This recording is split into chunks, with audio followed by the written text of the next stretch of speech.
What is up, y'all? Today we are in the forest because I'm going to show you how I take self-portraits outdoors.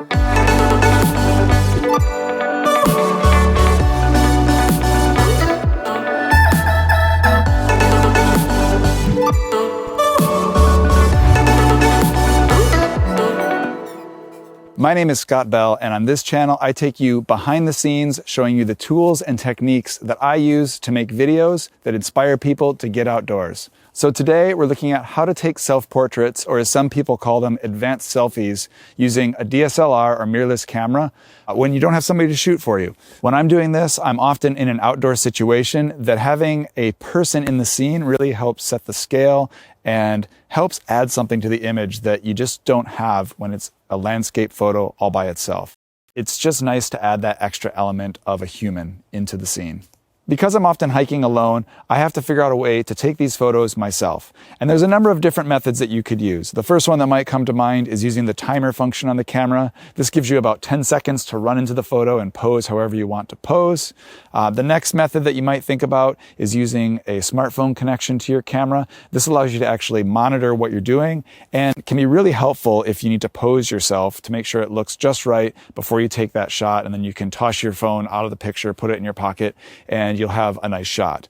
The problem that I've found with that is that it often doesn't have the range that I need to shoot some of the larger landscape photos that I want and still having a person in that photo. And so the method that I've come up with that works really well for me is to use the time-lapse feature on your camera. With time-lapse, you turn this function on, start the camera shooting, go out into your photo, and you can pose in any number of positions, and the camera will just keep taking a photo as frequently as you'd like it to. So to do this, there's a handful of steps to go through to make sure that you're going to get the best photo as easily as possible. I've got my camera set up here on a tripod. Super important to have a tripod to be able to do this so that your camera is steady and you can compose a shot that matches what you're thinking in your mind. So I've already scouted this location a bit. I've got an older tree over here that I'm going to shoot. It's got some moss hanging on it, and I've created a nice composition with some framing of some elements that are right here that will center the focus on myself. I haven't actually ran out there yet to see if it's going to work, but hopefully we'll get some good shots out of this. But the important thing is to think through the shot that you want, figure out where you're going to end up in that shot, and then frame the image appropriately so that you'll be on one of the rule of third lines or somewhere else center composed in the image, whatever might work for you. Figure that out first before you run out there. Once you know what the composition is going to be and you know where you want to be in that photo, I like to landmark somehow, whether it's using a branch, a rock, some kind of crack in the ground, something that I can identify as this is where I want to stand, because it's really important to get your focus dialed in before you run out into the photo. I'll set my camera to manual focus mode and dial that spot in that I've landmarked, and I'll know that when the photos are happening, I'll be in focus the entire time. In addition to setting your focus, you're going to need to set your aperture and your shutter speed. With the aperture, it's generally an artistic choice. If I want a blurry foreground, I'll use a wide open aperture. If I want something where the entire image is sharp, I'll use a higher aperture. In addition to that, you're going to need to adjust your shutter speed. I try to have the shutter speed as quick as possible so that if I'm in the middle of a movement, the camera actually will freeze that motion instead of it being blurry. But you really have to work with whatever shutter speed the lighting conditions you have are going to allow you to use. Once I have those things set, as well as my focus, I'll switch my camera into time-lapse mode, set it to take a photo every 1 second, and just have it shoot unlimited photos and start the time-lapse. At this point, I run out into the image and start doing different poses that I think will work. I am by no means a model, nor do I know great ways to pose. But what I try to do is think of the angle that the camera is oriented to where I'm standing so that I can position my body in a way that will look good, basically. I'm always trying to figure out ways to create some separation between my body and my arms and make sure that you can see light between my legs, things like that, because it actually allows you to identify that character in the scene much easier, especially if it's in an expansive landscape. Otherwise, it's just sort of like a little black dot out there and you can't tell that it's a person. So just be thinking about where your hands, arms, and legs are and try different things, see what works for you. Try action poses, things that allow people to have a view into your lifestyle. For me, I'm going to look at this tree and kind of be contemplative, just trying to create a scene that makes people want to get outside and explore the beautiful forest around them. So I'm going to switch the camera over, show you guys what I'm shooting at, and we will see if we can get anything good. All right, so I'm just gonna try to get into the shot here and figure out the best place to stand. I haven't checked any of this before to make sure it's gonna work.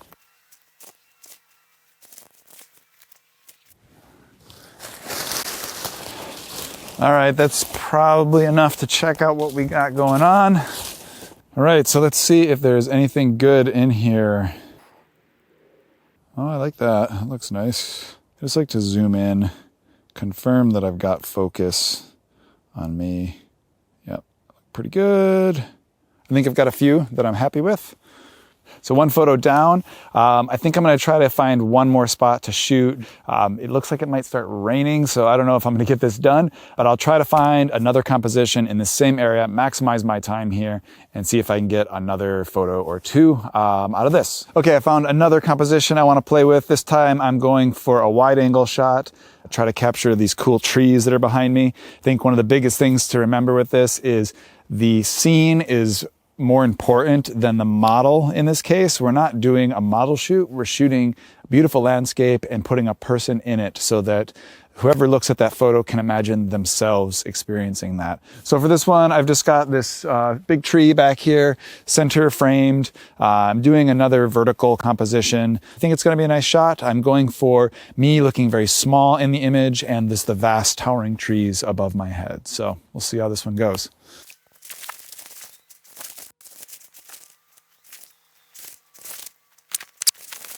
So those photos didn't turn out quite as good as the last set. The brush out there turned out to be quite a bit deeper than I expected. It was almost up to my head, so you can't see me in a lot of the photos. I think because it's starting to rain, I'm gonna call this and see what these photos look like, take them home and pull them into Lightroom and do a quick edit with you guys. Okay, I've downloaded all the images into Lightroom and I've gone through and made the selects for the ones I want to edit. We're just going to look at two different images today and we're actually only going to edit one of them, but I have one from each of the angles that I shot from that I'm happy with. So let's take a look at Lightroom and see what we've got. This is from the first angle. I like this shot that feel like there's a bit of emotion. It has some potential for sure to be a cool image, but I think I actually like the other angle better. It has a bit more of a magical feel to it, and that's the type of image that I like to edit. This is the other image. It's really dark, but I think there's potential to make this into something really cool. So we're gonna work on this today, and I'll walk you through my editing process. So when I start on any image, I do some basic corrections that get it to a place that is kind of like the starting place. For this one, I can tell already I'm gonna need to bump the exposure a little bit. It's a very dark image. Probably need to lift the shadows a hair. I'm actually gonna try to bring the whites down just a little bit, bring the highlights up a little bit. That looks pretty good as a starting place. I think I also wanna cool it down a tiny bit, go towards the blues, make it a little bit more moody. I will crop the image right off the bat to an Instagram crop. So if I select 4:5, that's about right for Instagram. I'm gonna move that down a little bit. And it's not perfectly straight, so I'm gonna use this tree as a guide for that and drag this all the way down. That's the crop we're working with. Next thing I'll always do is jump into the tone curve and I add a point here in the highlights area, bring that up a little bit, and a point down here and bring that down. Just adds a little bit of contrast. And then I also will raise the blacks a little bit, and this will turn them into a darker gray instead of pure black. I will also try lifting up the mids just a little bit to bring some more light into that. So already you can see it's starting to have more going on in the image. This is where we were at before, and now we're here. Next, I jump into the details section. This is where you can adjust your sharpening, and if you hold down the Alt key, you can adjust the mask on the sharpness, and this will show you where it's actually sharpening the image. And we just want to sharpen the edges of things. We don't want to sharpen the noise. We don't want to sharpen all the fine details, just the edges. And so that looks pretty good. I'll leave the sharpening amount where it is at 40. Last thing I do to every image is adjust the profile correction, and you'll see the difference. This is with it off. It's a little bit warped around the edges because it's so wide. If we turn that on, we just get a little bit more uniform shape to the trees. The next thing I noticed it's really bad in this image, I want to make sure I turn on chromatic aberration. Up here, you see all that pink fringing. If we remove chromatic aberration, some of that fringing will get cleaned up. There's still a little bit left, and what we can actually do for that is jump into the HSL panel and click this button next to saturation. And then we find a spot in the image that is really purple. And if we click and drag down on that, it will actually desaturate that part of the image, and we'll be able to remove most of that. So we'll jump back to the first panel here. I don't always add clarity to images, but I think this one could use a little bump of clarity. It'll just create a little bit more separation between the darker areas and the bright areas in the image and sharpen things up a little bit. I want to actually decrease the dehaze, and what this will do is add a bit of atmosphere. It kind of creates an effect like fog, and I want this image to be moody, and I think this really will add to that effect. Something that I do with almost all my images, and I tend to do it towards the beginning, is add a radio filter from the middle. And basically I'm building my own vignette. So I will pull this down, something like that. Might feather that a little bit more. And this is just drawing attention to the center of the image and making sure that that's where the viewer's eye is going to go. Something else I like to do with the radio filter is create some glowing type effects. So I'm going to put another one up here that's really large, and I'm going to have it increase the highlights, and I'm going to add a little bit of dehaze to that. And so it just makes it feel a little bit more dreamy, and I like the way that works on an image. I'm going to do one more radio filter. I want to highlight myself a little bit more, and for this I'm going to try to make it look like a light ray. So let's invert this, and I'll do a really narrow band. And that's definitely too much, increasing the exposure, but just a little bit. I'm actually going to make it just a tiny bit yellow, just to kind of be like it's a ray of sun. Pull that down.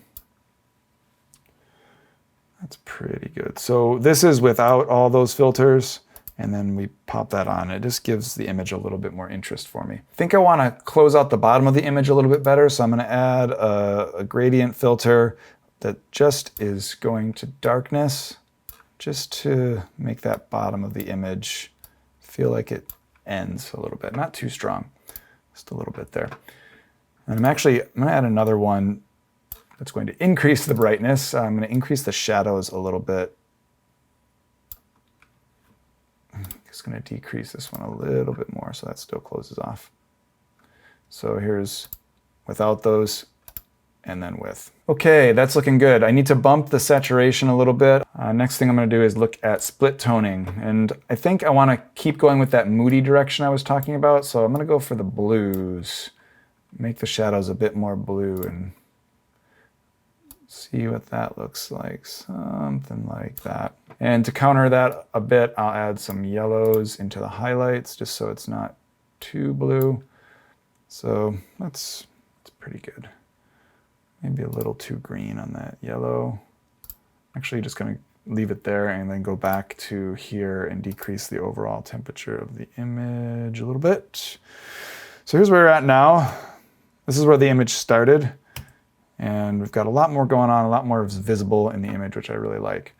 I think I'm going to increase the intensity of the vignette I created. And then that's looking pretty good. I'm going to go in and do some dodging and burning, so I'll go to the brush tool here.